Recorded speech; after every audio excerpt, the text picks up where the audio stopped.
Imaginez un roi si obsédé par l'idée de laisser un héritier qu'il détruit tout sur son passage. Ses femmes, son entourage, sa conscience. Un roi qui, pour satisfaire ses ambitions, n'hésite pas à trancher les têtes de celles qu'il a un jour appelées amour. Voici l'histoire d'Henri VIII, un nom devenu synonyme de tyrannie, de décapitation et d'une paranoïa dévorante. Derrière la couronne d'Angleterre, un homme tourmenté, instable et dangereux. Nous sommes au début du XVIe siècle, l'Europe est en pleine effervescence. Le pape Léon X vient de condamner Martin Luther pour hérésie. À Rome, la basilique Saint-Pierre s'élève pierre par pierre. À la cour d'Angleterre, c'est un jeune roi de 18 ans qui monte sur le trône en 1509. Henri VIII Tudor. Il est grand, charismatique, instruit. Il parle plusieurs langues, joue de la musique, excelle dans les tournois. Le peuple l'admire, le royaume espère. Mais derrière cette façade resplendissante,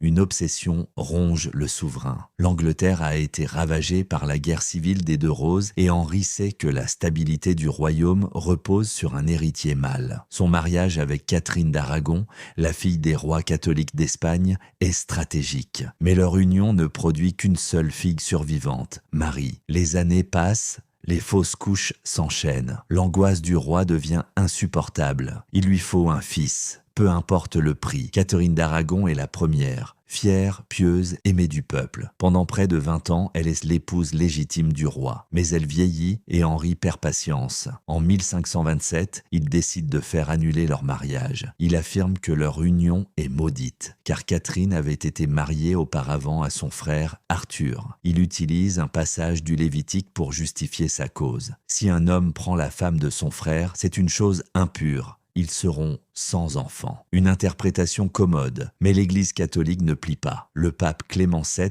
refuse de lui accorder l'annulation. Henri entre alors en guerre contre Rome. Il rompt avec le Vatican, se proclame chef suprême de l'Église d'Angleterre. Une décision radicale qui bouleverse l'Europe chrétienne et précipite Catherine dans l'oubli. Elle est reléguée loin de la cour, privée de sa fille, traitée comme une simple veuve. Elle mourra seule en 1536 sans jamais reconnaître l'annulation de son mariage. Anne Boleyn, brune au regard perçant, est l'opposée de Catherine. Elle séduit Henri non pas par sa douceur mais par son intelligence et sa résistance. Elle refuse d'être sa maîtresse. Elle veut la couronne et elle l'obtient. En 1533, Henri l'épouse en secret alors que Catherine est encore vivante. Anne est bientôt enceinte. Le roi est persuadé qu'un fils va naître, mais c'est une fille, Élisabeth. La déception est immense. La suite n'est qu'une descente aux enfers. Anne fait plusieurs fausses couches. Henri se lasse. Ses ministres, notamment Thomas Cromwell, sentent que la favorite est en danger. Des rumeurs surgissent. Adultère, inceste, trahison. Tout est bon pour l'éliminer. En mai 1536, elle est arrêtée et enfermée à la Tour de Londres. Parmi les accusations, l'une est particulièrement sordide. Elle aurait eu des relations avec son propre frère, George Boleyn. Le procès est une farce. Aucun témoin crédible. Aucun aveu. Mais le verdict est écrit d'avance. Le 19 mai 1536, Anne est décapitée par un bourreau venu spécialement de Calais,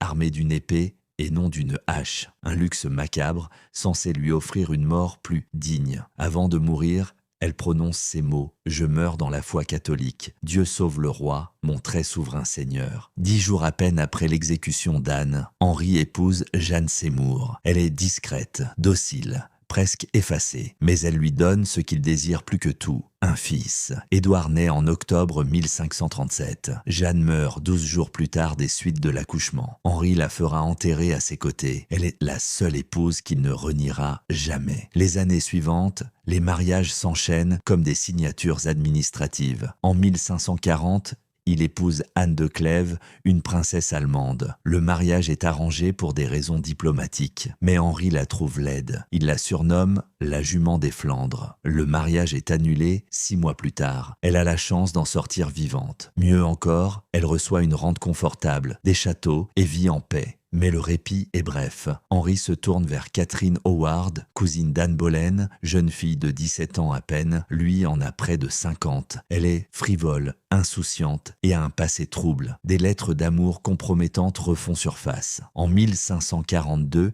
elle est accusée d'adultère. Le roi, humilié, la condamne à mort. Le matin de son exécution, elle aurait déclaré « Je meurs en reine, mais je voudrais mourir en épouse de Culpeper ». Thomas Culpeper, son ancien amant. Enfin, Henri se marie une 6e et dernière fois avec Catherine Parr. Elle survit au roi, non par miracle, mais par prudence. Cultivée, protestante, elle s'occupe du vieux roi, prend soin de ses enfants et joue le rôle de pacificatrice dans une cour minée par les complots. Avec l'âge, Henri VIII devient méconnaissable. Son corps enfle, sa jambe infectée le fait souffrir jour et nuit. Il ne peut plus marcher sans aide. Il se méfie de tous, conseillers, amis, même ses propres enfants. Il fait exécuter Thomas More, un ancien allié, parce qu'il refuse de reconnaître sa suprématie religieuse. Puis Thomas Cromwell, pourtant architecte de sa réforme, est décapité à son tour en 1540. Henri regrettera cette décision. Trop tard, l'homme qui jadis symbolisait la Renaissance anglaise est devenu un monstre de suspicion. Il vit enfermé dans ses palais, entouré d'espions et de courtisans hypocrites. Il fait rédiger son testament dans le secret, établissant une ligne de succession fragile. Quand il meurt, en 1547, à l'âge de 55 ans, il laisse derrière lui un royaume divisé, 3 enfants de 3 reines différentes, et une mémoire entachée de sang. Il est enterré à Windsor, aux côtés de Jeanne Seymour, la seule femme qu'il ait peut-être aimée sincèrement. Ironie de l'histoire. C'est sa fille Élisabeth, la fille d'Anne Boleyn, qui deviendra l'une des plus grandes souveraines d'Angleterre. Un règne long, prospère et sans mariage. Alors, que reste-t-il d'Henri VIII? Un roi, oui, mais aussi un tyran, un homme rongé par l'obsession de la lignée, prêt à sacrifier tout ce qu'il touche pour assurer son nom. Ces 6 femmes sont devenues des symboles de la souffrance, de la manipulation, de la résilience. Catherine, Anne, Jeanne, Anne, Catherine